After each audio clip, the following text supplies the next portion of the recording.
have a great squad ready to go. And as we take a look at the individual race, it could play out a lot like the men's race up front. This time it's going to be Fiona Smith, the athlete to watch, leading this race out early. Yeah, she is head and shoulders above this field. It's not to say this field isn't strong, but Fiona Smith is on a different level right now, and she looks to get her first ever cross-country national title. She was runner-up last year to Cassie Parker. Jenna Gerard will be the leader for Williams. She seems to be ready to compete with Fiona and could be someone that may go with her. Natalie Bettetti out of CMS, they're ranked 6th right now, and you can't count out the West Coast schools you just saw from Pomona. Can CMS do the same on the women's side? Bettetti won the West Regional and is going to be putting herself up there to help her squad. Lexi Brown of Wartburg, they're going to rely on her. She's the Midwest Regional champion and will have the low stick if needed from them. Sarah Stevenson of Johns Hopkins, the ever dangerous Johns Hopkins, 8-time national champions. They had 2 separate three-peats, and they haven't been outside of the trophy since 2012. It's incredible. We saw Pomona be ranked outside of the top 4. Same with Johns Hopkins. We'll see. And rounding out the field, we mentioned Penelope Green of SUNY Geneseo. They're ranked 3rd right now, and we'll need a big race from her to get going. We'll take a look at the course, the 6K course that the women will follow here, starting with the loop around the baseball diamonds. See them come through that stretch at 1K, into the woods for nearly 3K, and then back along to where they started. It's in the woods that things may be decided. We saw a lot happening in the men's race over those last 2K. Probably similar story in the women's race. Those woods are tricky though, Stu. If you were watching coverage of the men's race, you know it's a BMX style course. You're going up, you're going down, and a lot of those hills, you'll have to see it in the athlete's body language, but they're a lot steeper than we can tell on camera. Yeah, you can definitely see what happened there. We went from having a pack to then all of a sudden it was individuals spread across the course, and you can see what the hills did to them. You can see what it did to the team battle. You go out too quickly like Ethan Gregg did, and it kind of hurt the rest of the field. A lot of people faded, so we'll see how this women's field goes. Fiona Smith probably will do the same thing that Ethan Gregg did, take it out and not look back. Yeah, the first crucial part of this course is this first left turn that you can see at the top of your screen there. It funnels down very quickly, and so getting out well is important. We saw some falls early on in the men's race. I'm not sure how much it really affected the outcome of the 8,000 meter race, but we're going to see them funneling down, taking a quick left onto a narrowing course, and so keep your eyes on this opening stretch. Yeah, you can see Carlton there in the yellow over blue. They're kind of on the left. CMS looks kind of towards the left. In the middle there in that maroon, there's Lynchburg. Based on some of these jerseys, do my best here to recognize them. But yeah, it's going to be interesting to see how this unfolds and what the race happens in the team battle. We saw a crazy team battle on the men's side, fluctuating every single split, which is, likely to happen in a cross-country race given the terrain, given the course, but we'll see what happens here. Fiona Smith here as an individual qualifier from St. Benedict, not with her team, but this really feels like her moment to shine. You have to wonder if some of the other coaches, after seeing the men's race, saw how much distance Ethan Gregg took out on the field, and if there's anybody in the field who's going to challenge her, they're going to want to limit that early lead. Yeah, and that's going to be the key here. I think we're going to see who wants to go with Fiona, and like you said, who's going to stay back for their team. Jenna Gerard could make a plug for it. Natalie Bettetti could, but I think Natalie's thinking about her team and may not take that big of a risk. It's a great point. It's a huge risk to get pulled out into a race with Fiona Smith one-on-one. We saw in the men's race how some athletes faded badly in that last 1K, 2K. If you overextend yourself early on this course, you're going to have a hard time getting home. And the difference with the women's course is that big hill at mile 3, they have 1,200 meters after that. The men had a little bit of time to shake it out of their legs. It's really close to that finish line for the women. As we approach the noon start time, it looks like the athletes are starting to take their marks here in Newville, Pennsylvania. Big Spring High School. It's 2023 National Championships for Division III cross country. This is a great shot. You see it just funneling into that left-hand turn we mentioned. They're on the line now, and we're underway here in the women's 6K championships. Look at that shot. That is amazing. The drone is back in the air. Credit to our crew out on course. Beautiful shots here as we approach that left-hand turn. The field starts to separate itself. We'll see. This may be Fiona Smith here. In the top left there, I see a little bit of red and black that St. Benedict has. We'll see once we get a little bit closer there. It looks like someone fell down. I'm not going to recall. It looks like they think they're too far past the 100-meter mark. Yeah, we are off. You can see the field slowly coming together. That's a really great shot of seeing what the field does to anticipate this left-hand turn. I love to see as they pass the crowd peels off and heads to the next vantage point. It's a really unique part of cross-country spectating, especially when you've got these beautiful drone shots. All right, here we are into the first left-hand bend. You really want to be kind of on the inside rail because these athletes on the outside, they're going to end up running some extra distance here, but no clear leader. It's hard to tell the jerseys from this distance, but we'll get a clearer image for you guys here really soon. But no major move off the front in the first 400 or so. But I'm assuming that's Fiona Smith up front. I'm looking for some red tinge on the jersey. Yeah, I would assume so, that as the lead goes a little bit there as it squeaks out. You know, we're only 90 seconds into this race. So we'll see what happens. But yeah, it kind of looks like that's Fiona already making her move, making her presence known. But yeah, the pack up front, it's starting to separate a little bit. You kind of see individuals kind of lining up there. Usually when the pack feels like it's a pace they can all handle, they're kind of grouped up. But now we see it stringing out early. So this could be a race where you're by yourself pretty early into the race. Just like the men's race, there's a lot of returning All-Americans in this field. 16 All-Americans returned from last year's national championship race. Stu, are there anybody in this list of 16 that you think could make a significant jump up in place? Yeah, on the men's side, they had a lot of top 10 guys. Now in the women's race, it's a lot of in the top 14 to 20. There's 6 runners from the 14 to the 20 mark that are back. You have the likes of Aubrey Fisher and Lexi Brown of Wartburg. Maddie Hannon of Lacrosse was 20th. Natalie Battetti was 39th last year. We talked to her earlier this year, and she said the cold and the snow really affected this team from California. So look for her to kind of be back up there, be that low stick for the Athenas. And the key here is, if Fiona Smith wins, not that it's that big of a difference, but all of a sudden that's 1 point for the next finisher from a team. So you're kind of battling for that 1 point total, as you can now get a good look. Fiona Smith out front with a pack of about 6 athletes coming around the bend here. I maybe saw a Williams jersey in there. That probably was Jenna Gerard as they make their way through this course. Conditions on the ground there in Newville, Pennsylvania are pretty ideal for distance running. The California schools, I don't think, at a significant disadvantage this year. It's about 50 degrees and some light winds on the ground. Yeah, I believe that neon color that just passed your screen was St. Olaf. They like to change up their colors here at the national championships. Bring out the national jerseys. As you see, it has opened up. I think the white over red, that might be Grace Hadley from WPI, or it could be Carolyn McMartin of Central. Similar colors, but Grace Hadley is someone to keep an eye on as she won the East Regional. Fiona Smith out to maybe a 10-15 second lead early. She didn't go off the front immediately, but she's making her presence known now. And a pack of 6 looks to be coalescing behind her. We'll see how hard they're willing to chase. They've got a decent gap over the field themselves. It's hard to tell exactly, but it's got to be at least 10 seconds from them back to the main field as well. All right, so here's my best estimate on everyone in the field right now. We'll see when we get a split here in about a minute. But I'm going to say we have Grace Hadley, WPI, Jenna Gerard of Williams. On the left looks like Natalie Battetti of CMS.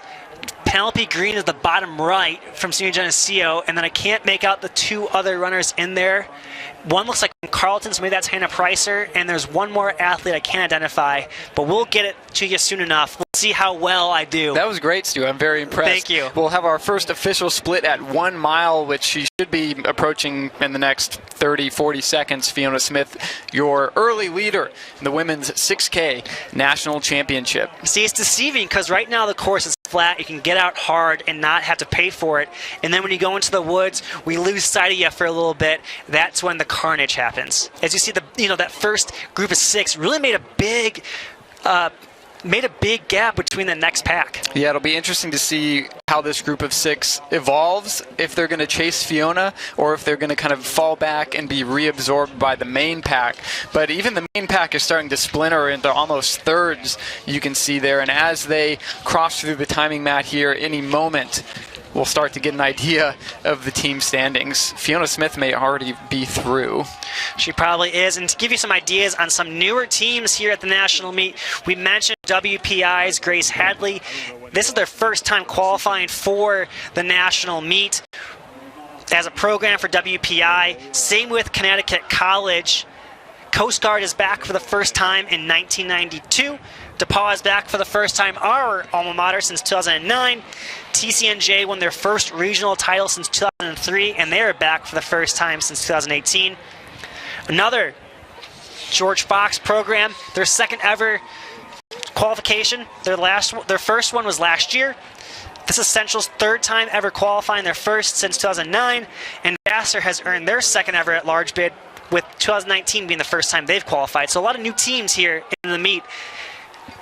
Yeah, you love to see that. You know how significant it is for these schools and these programs to get back on this stage. It's hugely inspirational, hugely motivational, and sometimes it just takes one national meet appearance and you can start building a powerhouse at your school. Still looking for those results through the mile. Fiona Smith and the field are definitely through the 1 mile mark at this point.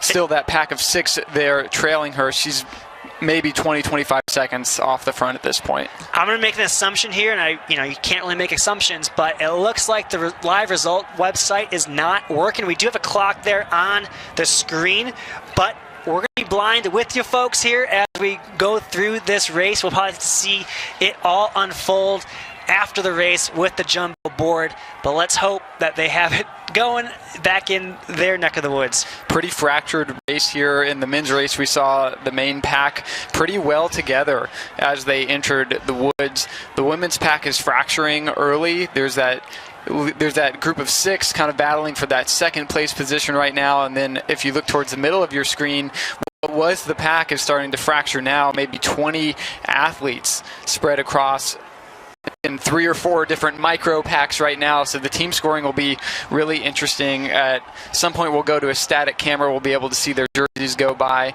Beautiful shots from our eyes in the sky here right now. Fiona Smith looks to be in the woods already. Reminder, the woods is a very technical part of this course. It's going to be harder to pass. The hills are steep. We'll see it in their body language as we see them come up and down those hills, but this is where the positions could really be decided. And you wonder how much advice the coaches who had a men's program, what advice they gave to their women athletes right now. Step back, wait through the hills, and then attack. You don't want to get burned too early. They already had one race to understand how the course is run. As you can see our drone going through. What a great shot through the trees to get an idea of where everyone is at. But yeah, this is going to be an exciting team battle. If I was accurate with who's up in the lead there, a lot of those women have a team in contention for a trophy. Stu, talk about what this win for Fiona Smith would mean. I mean, she's kind of spent a lot of her career in the shadows of other all-time Division III greats. We saw her shine on the track, but here she is alone off the front at the Division III Cross Country National Championships in 2023, unchallenged so far. Yeah, the craziest stat about Fiona Smith, she's qualified for every single national meet that she's been able to, and she has yet to finish worse than 5th. So she's run some very fast times. She's run 16:05 on the track. She's run 9:25 in the 3K. 33:05 for the 10K. Some all-time best times in Division III. She's won 2 national titles in indoor track. 2 runner-ups in outdoor track this last year, was runner-up in cross-country last year. So I think it kind of just cements everything that she was going after and kind of ties up her career nicely. Now, obviously, it's not done yet. The race is far from finished. She still has track. But I think she can start saying, hey, I'm one of the best D3 athletes. Can be considered up there. You're not going to say that she's the GOAT, not going to say anything like that. She only had 3 titles, only going to have 1 cross-country title. We're going to take a look now at the 4,000 meter mark. We see the gator coming through now, and Fiona Smith should be the first athlete through. There she is, right about 10 minutes. We're going to keep the camera here to look at the gap. There's another group running in positions 2 through 7. They'll be next through your screen, and that'll be our first reveal who's actually in that pack. We'll see how right Stu is. I think he's probably got a pretty good eye on it, and we'll get an idea of how the team competition is shaping up. So here we are once again at 3K, excuse me. We're here at 3K, and it looks like the runner-up position is coming through just about now. Looked like Audrey McLean potentially from Middlebury. There was a gold up there. That was Bridget Hanley of Emory, so I was wrong about Carleton. There was Jenna Gerard. Missed a lot of the other runners there. There's your first Caroline Schultz of Eau Claire. Lynchburg. There's a Carleton, it looked like. Some more Emory and Carleton. It's hard with some of these jerseys being the same. And the darker ones too. There was a WashU, there's a Coast Guard, Chicago. You know, they switched jerseys from one race to the other. There was some DePaul Tiger Stripes, some Williams there, some more Williams. WashU, we're just naming names I can say right now. It's hard to tell, you know, who's who out there, but giving you an idea of where things stand. We're not going to be able to see. Oh, we do have some live results. Maybe we got the green flicker up. And through the mile, it appears that St. Geneseo was in the lead. Emory was in second, Johns Hopkins third, and Carleton was in fourth through the mile. We'll see if they update through the 2 mile marker. But wow, a shocker out of Emory. They were 11th coming into this race, and we mentioned it on our Twitter feed. They had a freshman who ran for the very first time at regionals and finished third. So that's big for them.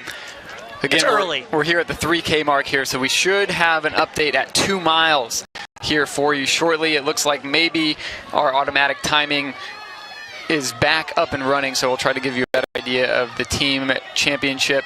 But the storyline so far, Fiona Smith, hard charge off the front, just as expected, looking for her first national championship win. I'm excited to see what can happen with this team battle here if these are still accurate.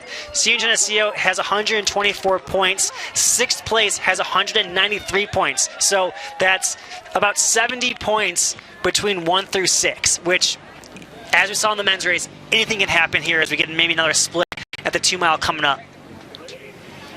But yeah, NYU in contention in 5th, Wartburg in 6th, CMS in 7th. The surprise right now, maybe UChicago in 14th. Are they taking a Pomona approach and being patient? We'll see here. Emory, so far, the surprise of the meet. Maybe not the surprise for the Emory faithful.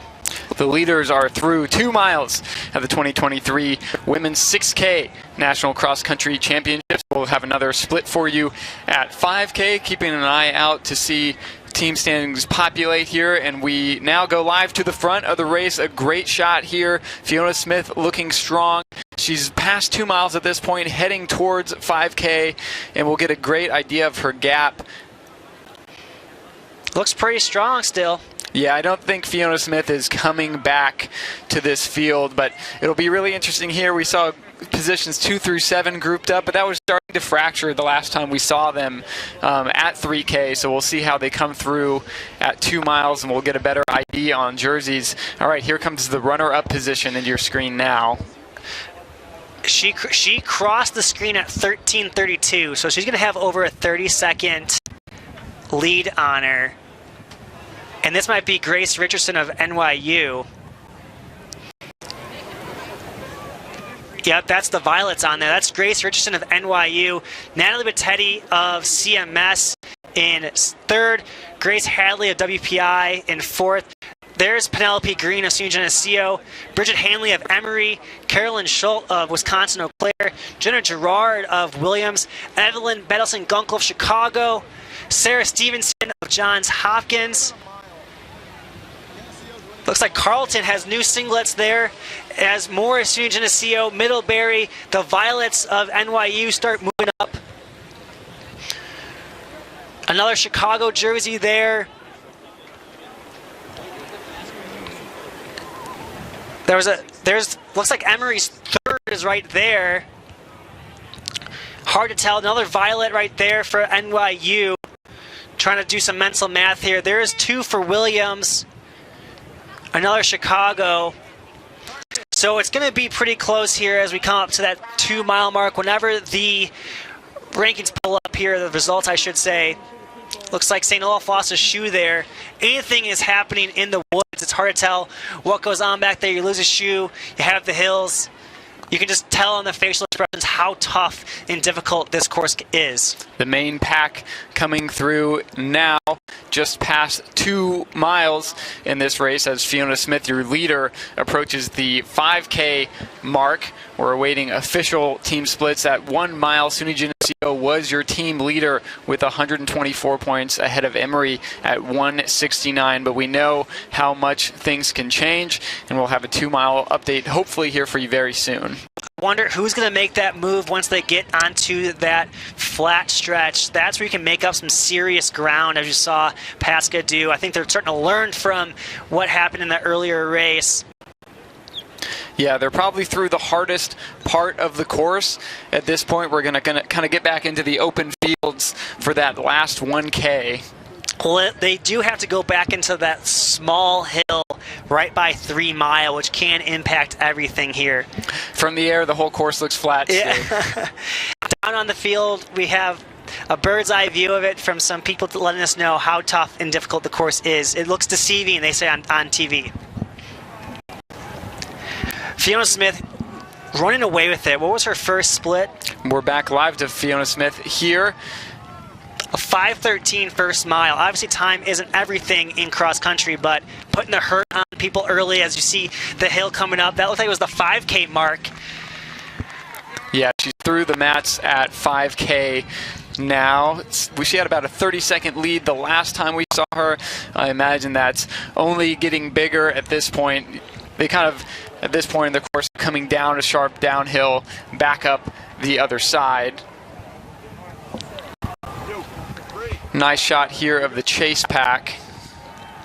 You can see how much it's strung out. You know, we talked about that earlier. When the pace gets a little too quick for some people, especially on the track, you can see it string out, and this is what it's doing right here. And so you need to be able to stay in contention. If you're in no-person land, you got to make sure you're moving up and not feeling sorry for yourself and focus on the person in front of you. As more athletes, looks like Grace Richardson comes through with Natalie Battetti. So that's your runner-up and third place right now. Huge in the team battle as Penelope Green sprints down that hill. Big team points as she moves into fourth with Grace Hadley and Carolyn Schultz. And there's Evelyn Madison-Gunkel of Chicago. They're number 1. Bridget Hanley of Emory. Sarah Stevenson of Hopkins. Carolyn McMartin of Central. There's Jenna Gerard. There's Maddie Kelly of Chicago. Morgan Olhern. So there's 2 Chicago, 2 CMS, and 2 NYU up early there. We'll see how it unfolds. Another Emory, another SUNY Geneseo, another CMS. So CMS has 3 moving on up. There's another NYU runner. I should be making tally marks, but I'm not. Stu, are there any warning flags you're seeing from any teams where runners are further back than you may have expected at this point in the race? Wartburg right now. We're not seeing a whole lot of Wartburg. I just saw Aubrey Fisher move up there. As you see, DePaul Tiger Stripes moving into contention. There's 2 Williams there. This is what, maybe in the 50s, 60s right now? It's hard to tell. But there's some Chicago as well. It's hard to see where they are in the pack. They had Evelyn Madison-Gunkel up there. Chicago, was 14th at that 1 mile split. And we don't have any splits other than that. So it's, just based on pure instinct. CMS looks okay with 2 up there. NYU looked like they had 3 up there. The pack coming through now. Fiona Smith is going to be entering the final stretches of this race here pretty soon. The women's 6K national championship race. Still waiting on some splits for you. We'll get them to you as soon as they populate for us. You can hear the move getting up the hill. It looks like some Wartburg fans cheering their runners on. This is the last big hill. Here we go. Fiona Smith, your national champion in the women's 8K, crosses the line now for her first Cross Country National Championship 1953-54 unofficially. Congratulations to Fiona Smith from St. Benedict. She wins it with a large margin as we turn our attention now to the team championship. She probably has 45 seconds maybe over second place. We see the runner-up on your screen now at the top of your picture. Wow, that was a championship record for Fiona Smith.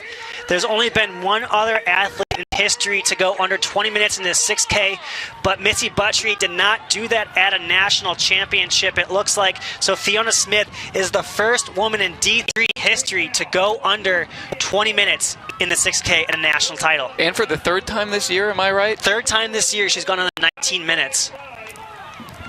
So we turn our attention now to the battle for the runner-up position.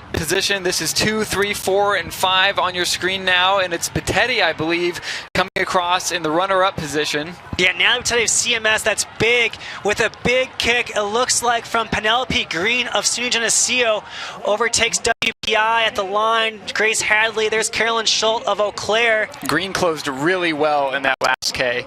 And that's Sarah Stevenson closing hard, too. And here comes Maddie Kelly of Chicago. Emory will have 2 in, I believe, as looks like that's Grace Richardson at NYU kind of fading there. Here's Evelyn Ballison Gunkel of Chicago. That's 2 for NYU, 2 for Chicago, 2 for CMS, 3 for Chicago now. There's Wartburg. Rachel Hirschkind of SUNY Geneseo finishing. That's 2 or 3 for, looks like their CMS is 4.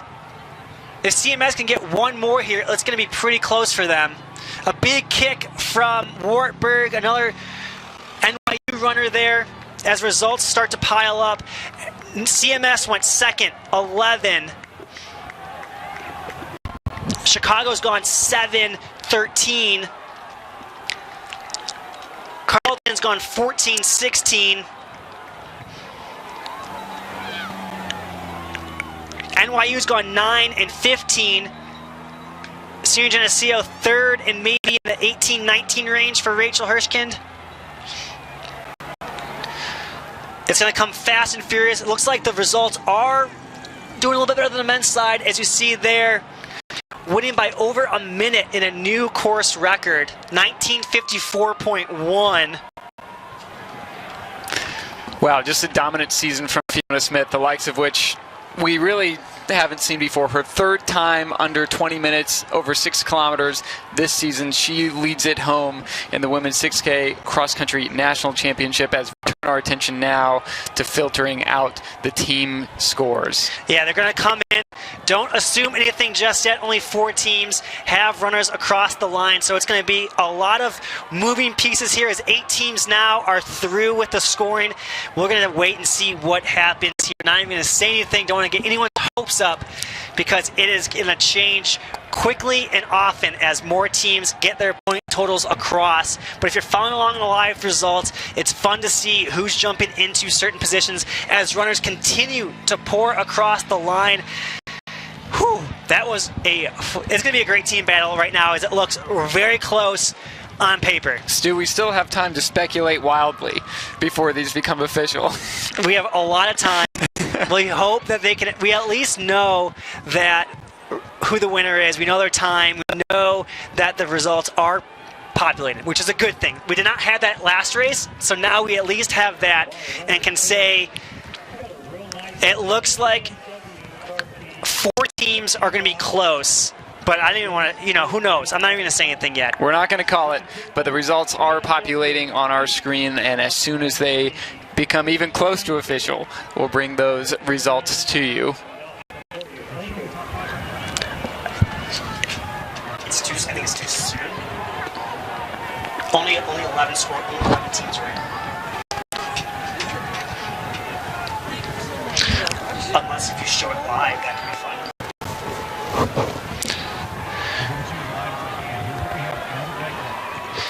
So on your screen now, we're going to flash the top 5 teams. This is unofficial. We only have 11 teams fully scored, but as of what we have right now, Carleton with 5 runners across at 80 points, but we do expect this to change maybe a little bit. Yeah, it's going to be interesting. With this, I wonder how much is going to it's going to change a lot here. But based on where their 5 runners are, we still have some other people coming through. We'll wait and see. But yeah, wow. We're provisional, Carlton.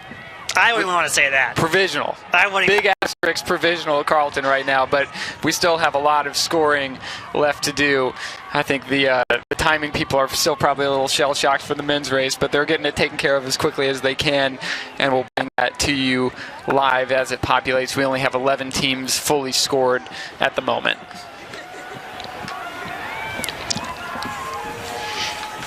Wow. I mean, a lot of the teams we talked about early on in contention here look to be, potential for a trophy. CMS talked about how, and there it is.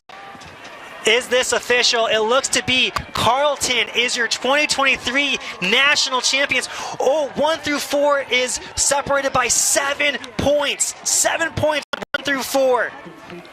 NYU second, 154. U Chicago third, 156. And CMS fourth with 158.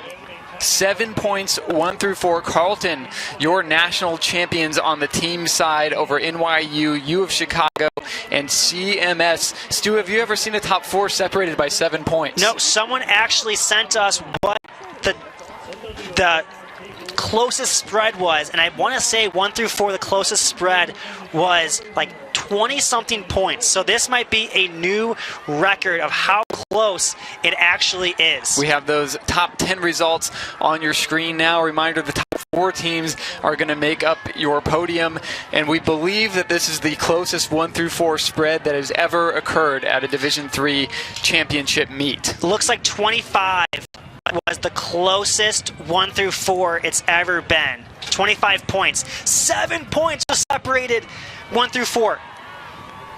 Wow. I mean, that's, you don't want to start playing games like that, but that's, one person there type of situation.